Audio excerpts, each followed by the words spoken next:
It seemed like the labor pains had started. As a first-time mom, I was filled with anxiety, especially since I was so far from my hometown and returning for the birth wasn't an option. Thankfully, my in-laws' house was just a 10-minute walk away, and with our good relationship, I planned to rely on them if needed. My due date was yesterday, and just as my husband left for work, I started feeling what I suspected were labor pains. I had just arrived at work, but I knew the baby wouldn't arrive immediately. I decided to keep an eye on things and let my husband know if anything changed. Despite my growing anxiety, my husband George seemed strangely indifferent. Reflecting on it now, I realized his behavior had been off for a while. My name is Ellie. At 32, I'm a full-time housewife, having left my job upon discovering I was pregnant. George, who is 2 years older than me, was a senior at the university I attended. We reconnected at a university club gathering 3 years ago, and our chemistry was immediate. Given our age, we decided to marry soon after. I was thrilled to marry while still in my late 20s. George's demanding job often keeps him late or requires him to work on his days off, which only heightens my anxiety. Fortunately, my mother-in-law has been a tremendous support, especially during the rough patch of morning sickness. She's eagerly anticipating the arrival of her grandchild, and I want to ensure a healthy delivery for her sake. My father-in-law has also been incredibly helpful, driving me to the hospital when needed. I'm truly blessed with such wonderful in-laws. Yesterday was my due date, and my anxiety spiked as I noticed no signs of labor starting. I voiced my concerns to George before he left for work, but he seemed irritated and hurried. If the labor pains haven't started, it means it's not time yet. There's no point in overthinking it. The baby will come when it's ready, he said dismissively before heading out. I wasn't asking for him to do anything specific. I just wanted him to understand and empathize with my anxiety. We had this argument several times during my pregnancy, with George insisting that overthinking won't change anything and that things will work out in their own time. Maybe he's right, but giving birth feels like a matter of life and death. His indifference during my severe morning sickness and painful contractions only added to my frustration. When we first discovered I was pregnant, George was overjoyed. I vividly remember his excitement when we went shopping for baby supplies together. He was thrilled at the prospect of becoming a dad. However, as time went on, his attitude shifted. By the time I reached the stable phase of my pregnancy, he had become noticeably distant. It might have been because work was particularly demanding, but I wished he would be more attentive and caring. Despite these feelings, I've managed to get through each day. Even today, a day past my due date, George left for work with his usual demeanor. Despite my frustrations, I focused on the well-being of our baby and managed to see him off with a calm expression. About an hour later, I began experiencing what felt like labor pains. I called the hospital, but they advised me to wait since my contractions were still spaced apart. I packed my hospital bag and tried to rest while keeping an eye on the time. By the afternoon, the contractions became more frequent, so I took a taxi to the hospital. I attempted to call George, but he didn't answer, so I sent him an email before admitting myself. Since my in-laws were at work, I couldn't rely on them for support.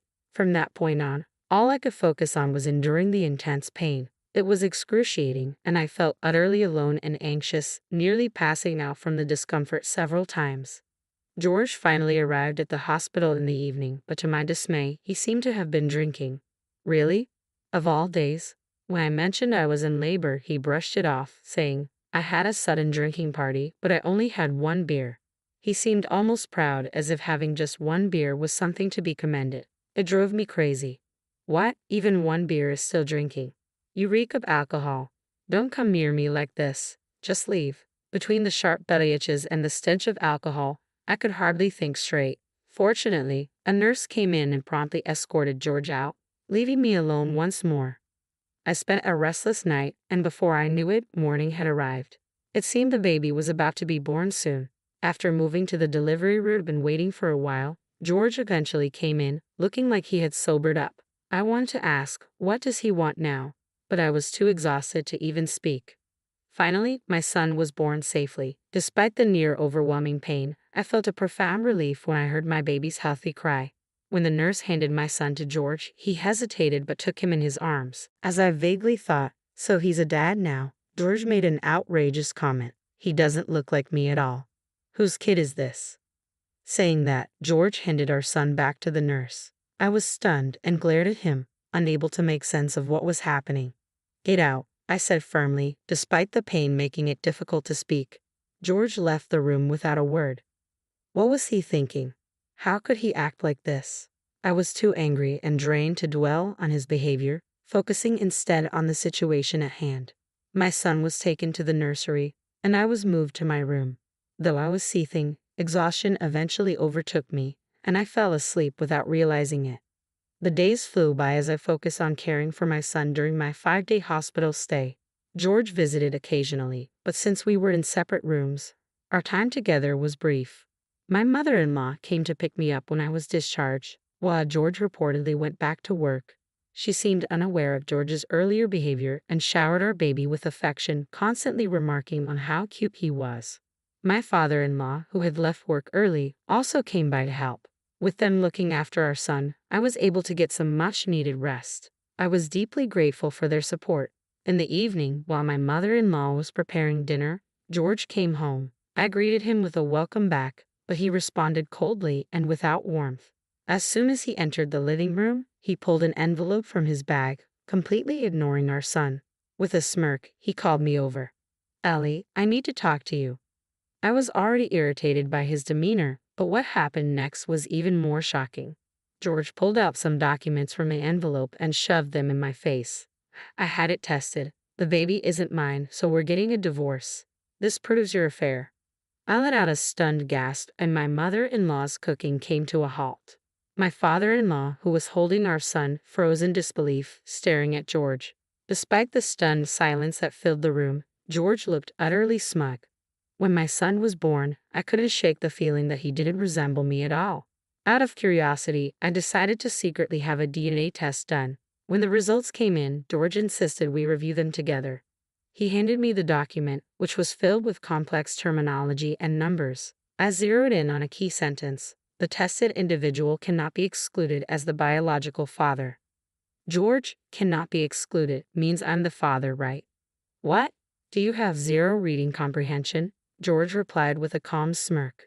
"If you're not excluded, it means you are the father." George started to panic. "What? No way."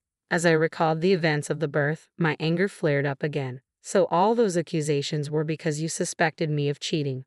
I vividly remembered him asking, "Whose kid is this?" when he first saw our newborn son. I placed the document in front of my in-laws, who were livid.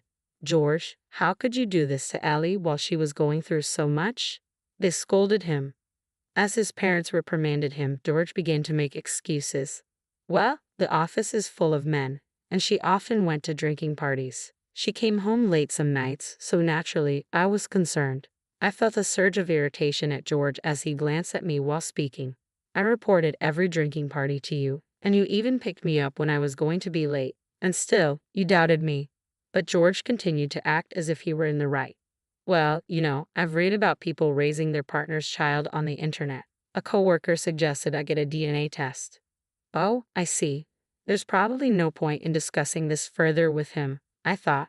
"Really? You trusted random stories and the advice of a stranger over me?" My anger flared. "I endured morning sickness and a grueling labor to give birth to a healthy child for you, George, and this is how you repay me." My mother-in-law started to cry, and my father-in-law was visibly enraged. "I can't believe this," he said.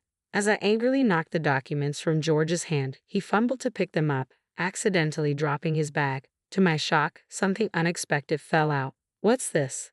Inside George's bag was a divorce form. "Are you planning to divorce me suddenly?" George's earlier confidence vanished, leaving him flustered. "No, this isn't, I could no longer tolerate his behavior. You've gone through the effort of preparing divorce papers, and now you're saying you don't want a divorce." I grabbed the divorce papers and tightly gripped a pen. As I prepared to sign, George tried to stop me, but just then, his smartphone rang with an incoming email. My hand paused, a sinking feeling washing over me. When had his behavior and words started to seem so off? It had been strange since summer, after spring had passed. What was this unease? Driven by impulse, I snatched George's phone, holding it away from him as he panicked. I unlocked the screen and was shocked by what I saw. I read aloud. "Have you filled out the divorce papers yet? It wasn't your child anyway, right? Claim alimony from your wife and let's go on a lavish trip." What's this? My intuition had been right. I was puzzled by your sudden accusations of cheating and wondered where they came from. Could it be that you're the one who's been unfaithful? That's why you suspected me of cheating, isn't it? George's face went pale. Who is this woman? Could she be a new employee or something? He must have become the point of contact for new hires this spring and got close to her. I continued calmly. That makes sense. Your behavior changed because you were cheating on me. That's why you were coming home late and claiming to work on holidays. Probably just going on dates. Seeing that George remained silent, it seemed my assumptions were hitting close to home. Hearing this, my father-in-law's anger flared up again. Is this true? As George avoided eye contact, my father-in-law's fist connected with his face. Turning to me, my father-in-law bowed deeply. Ellie, I'm truly sorry for my foolish son. George, now bowing alongside his father, was subjected to a stern interrogation. You should be the one apologizing. Tell the whole truth. The woman George had been involved with matched my suspicions. She was a younger employee who had transferred from another branch, and since George was responsible for her training, their affair had developed from there. It turned out she was also married, though she didn't have children. Stunned, I quickly completed the divorce papers and thrust them at George. Sign these immediately. Ellie, I'm sorry. Please reconsider. I admit my mistakes, George pleaded. I could only regard him with cold detachment. No, I won't reconsider. I don't need someone who abandons me in my time of need. I don't want to see your face again. Since you doubted our son's paternity, you don't need to be a part of his life either. However, I will be seeking child support. With my father-in-law as a witness, George filled out the divorce papers.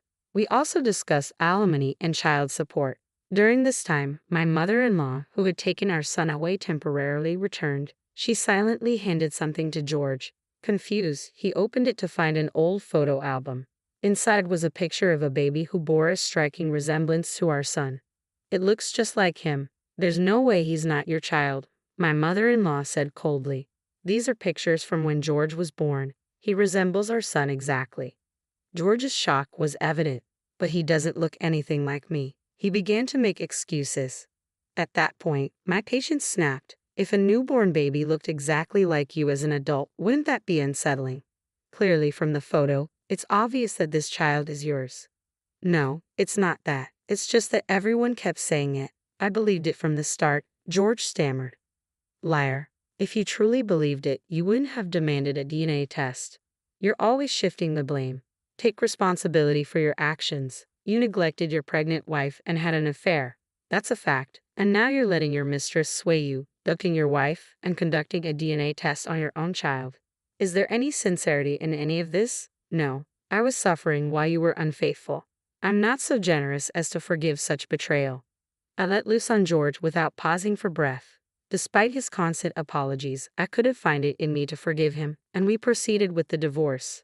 The rumors about George's affairs quickly spread at work, making his job increasingly difficult and leading to a series of mistakes. Consequently, he was transferred to a different branch in Nebraska. I considered moving back to my parents' house, but given the challenges of traveling long distances postpartum, I decided to stay in George's now empty family home. My son is growing up healthy here, and I'm settling in well. George's parents gave him a severe reprimand, and he's been using his savings to pay alimony, closely monitored by my father-in-law. He makes his payments every month. We also pursued damages from the woman he had the affair with. Her husband discovered the betrayal, leading to their divorce. I heard she's now working at a bar. Though George was a foolish husband, I am deeply grateful for the support of my in-laws. They've been a strong presence in my life as I raise our son. I'm very satisfied with